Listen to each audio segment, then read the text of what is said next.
envolvidas no caso do evento adverso ao qual nós estamos apresentando foram as metas 1, que diz respeito à identificação segura, e a meta 3, que diz respeito à prescrição, ao uso e administração de medicamentos.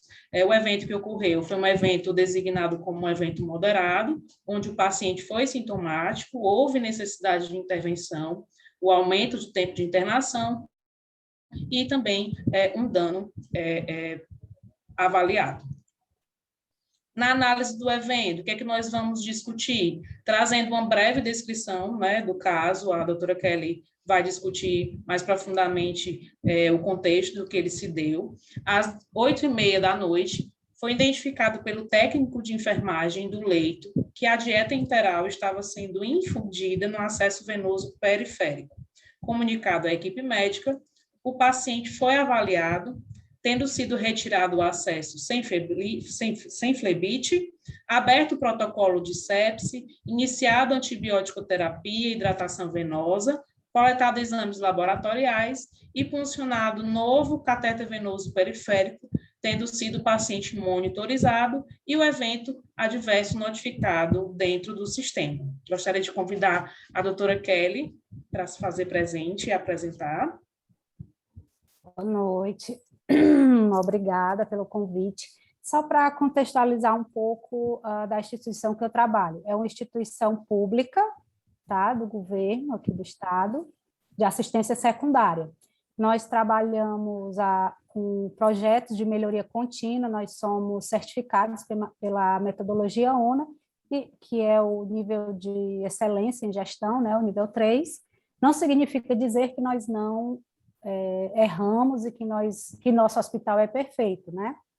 Mas que a gente realmente dá a tratativa e a gente busca melhorar continuamente os processos, desenvolver as pessoas para que não aconteçam os riscos, né? Pode passar o próximo slide, por favor?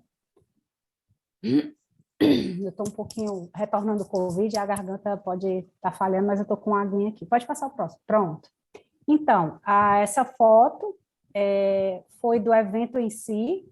A doutora Nazaré já fez uma breve descrição, e aqui dá para perceber o equipo, ele é branco, na tampinha azul, e você vê aqui um pouquinho de sangue e a borboletinha aqui do acesso e o esparadrapo, né? Então, não resta dúvidas de que essa dieta foi administrada na veia do paciente. Para a gente realizar a investigação do evento, lá no hospital, a gente utiliza a ferramenta Protocolo de Londres.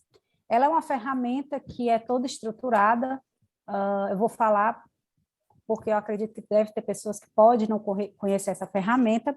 Ela ela pede para a gente fazer um breve resumo da história clínica do paciente, do evento, as ações de correção imediata.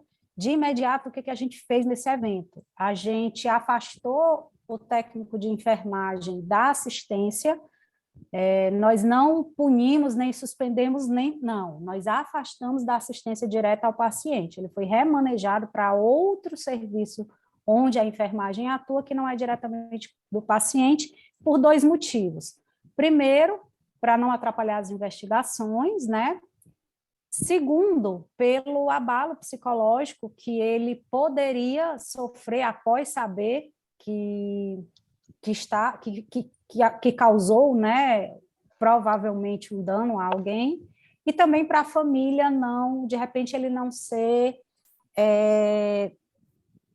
ofendido pelos familiares, alguma coisa nesse tipo. E a outra etapa do protocolo de Londres são as entrevistas, depois evidências físicas e protocolos, que é onde a gente evidencia as fragilidades, um breve relato do cronológico do evento, as classificações e análise das causas e fatores que propiciaram o evento, e no final já pede para a gente traçar um plano de ação. Pode passar o próximo. Eu já falei das ações imediatas, né? Então, no segundo momento, a gente fez entrevistas com a equipe do evento. Primeiro, nós falamos com o técnico de enfermagem do noturno, depois com o enfermeiro do noturno, depois com o enfermeiro do turno da tarde, e, por último, com o técnico de enfermagem que instalou a dieta, né? Também utilizamos a ferramenta do prontuário, né, para a gente investigar a nível de prontuário o que é que a gente podia identificar de medicamentos que estavam prescritos para aquele mesmo horário da instalação da dieta, que isso poderia ter ocasionado o evento, né? Então, a gente investigou tudo. Pode passar. Deixa eu acompanhar aqui do meu. Pronto, eu trouxe um trechinho da entrevista do técnico do noturno. Ele disse que chegou mais ou menos na enfermaria por volta das 20 horas, que é o horário que a gente, de rotina, verifica sinais vitais dos pacientes. A minha enfermaria tem 4 pacientes, então ele estava no paciente 1 e a acompanhante do paciente 2 chamou a atenção dele de que o paciente não estava bem. O paciente estava todo coberto, era um senhor idoso, e quando ele olhou para o suporte de soro, só viu a dieta instalada. E aí ele foi no acesso do paciente e viu que a dieta estava instalada, tomou um susto, rapidamente fechou o roletezinho da dieta, chamou a enfermeira e já pegou material para retirar o acesso e funcionar um novo, né? Aí, durante a entrevista, a gente perguntou para ele como é que tinha sido a passagem de plantão beira-leito, né? Imaginando que seria uma barreira de segurança, já que na hora da passagem do plantão, às 7 da noite, uma dieta que era instalada às 18, poderia não ter corrido, né? E aí ele disse que neste dia, excepcionalmente, ele não recebeu o plantão beira-leito, porque o colega estava apressado, e aí não recebeu. Pode passar. Os relatos das enfermeiras eu não coloquei porque, basicamente, foi o atendimento que esse paciente teve, né? Durante a tarde, não teve nenhuma intercorrência com esse paciente, e o que é que o técnico que instalou a dieta disse? Primeiro, ele não acreditou que tivesse feito isso, né? Aí a gente mostrou a foto, ele continuou sem acreditar, que realmente é uma reação esperada, né? Então, o que é que ele falou? Ele disse que por volta de quase 7 horas da noite colocou a dieta, porque nesse dia foi um plantão mais agitado, teve intercorrência com outro paciente, e aí ele não queria deixar a dieta pendente para o horário do colega. Então, ele foi ao posto de enfermagem, só tinha essa dieta sobrando, então ele pegou a dieta, levou para a enfermaria e instalou, tirou o frasco de dieta integral que estava anterior, né? E instalou a nova dieta. O que a gente percebeu? Que assim, primeiro, lá no hospital, a gente utiliza uma equipe específica para instalar a dieta. Ele é de cor azul e ele não adapta no equipo de soro, ele não adapta na veia do paciente, né? O que a gente acredita que aconteceu com ele? A gente investigando o prontuário viu que tinha um antibiótico das 18 horas e tinha uma medicação por sonda, também às 18 horas. Então, a gente acredita que ele fez a medicação pela sonda e deixou a seringa. Como o paciente estava todo coberto, não dava para ver a sonda. E na hora que ele foi instalar a dieta, ele só trocou em cima. Por quê? Porque lá no hospital a gente estava, na época, com dificuldades de adquirir esse equipo azul, não só pela questão financeira, mas pela questão de não estar encontrando mesmo no mercado. Então, o preço que a gente estava encontrando era bem mais alto do que a gente conseguia pagar, digamos assim, na época. Então, para não deixar o hospital desabastecido, foi feito o plano de contingência, que era dispensar uma dieta, um equipo da dieta a cada 12 horas. Então, era 9 da manhã e 9 da noite. Como esse horário de dieta era às 18, ele realmente não precisaria trocar o equipo, né? E isso foi uma fragilidade que a gente encontrou. Pode passar. Aqui eu trouxe uma foto para vocês perceberem a diferença dos equipos. O equipo azul, ele tem ele é mais grosso na ponta de inserção do equipo na sonda, e o outro lado é o equipo macrogotas, que é transparente, né? E ele é mais fininho, e o roletezinho dele é completamente diferente. A gente olha assim, não dá para confundir. Quando a gente foi fazer a visita técnica no posto, a gente se deparou com essa situação de equipos macro junto com a equipe da nutrição, que a gente chama equipe da nutrição, mas é o equipe da dieta integral. Só tinham 4 ou 5 equipes, mas a gente entendeu que isso era uma situação de risco, né?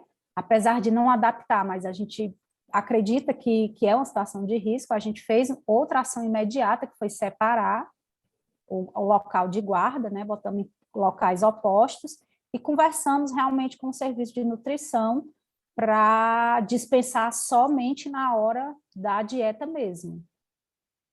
Pode passar.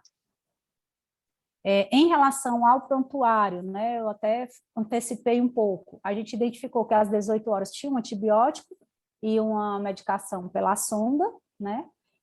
Foi perguntado para o técnico durante a entrevista se ele conferiu o nome do paciente pela pulseira, porque lá a gente tem o protocolo de identificação segura implantado, então o paciente fica com a pulseira com os dados, tem uma placa de identificação do paciente na beira-leito, né? E a dieta ela vem toda identificada com os dados do paciente. Então, seguindo o protocolo de identificação segura, o que ele deveria ter feito era conferir os dados da dieta com a pulseira do paciente, né? Ele não fez essa etapa do processo. Quem sabe pudesse ter evitado o evento, porque ele ia ter um pouco mais de atenção na hora de instalar. O outro ponto que a gente percebeu no prontuário é que na evolução do enfermeiro tinha o risco assistencial de broncoaspiração e de perda de sonda nasointeral.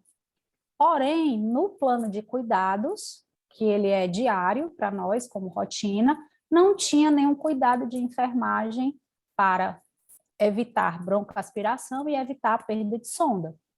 Também poderia ser um outro alerta para o técnico de enfermagem, né? Os cuidados com a sonda. Se ele estivesse executando os cuidados de enfermagem em relação a paciente que utiliza a sonda nasointeral, a gente acredita que também teria sido uma outra barreira para que o evento tivesse sido evitado. Pode passar.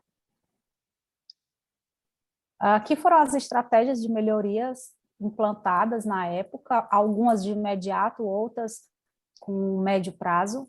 O primeiro, a gente instituiu a dieta integral, o sistema fechado, 24 horas, né? Ele fica em bomba de infusão, não é para todo paciente, é mais para aquele paciente mais acamado mesmo, porque aí reduz o risco, né, de você causar um dano. Separamos o local de guarda dos equipes integral e o de macrogotas.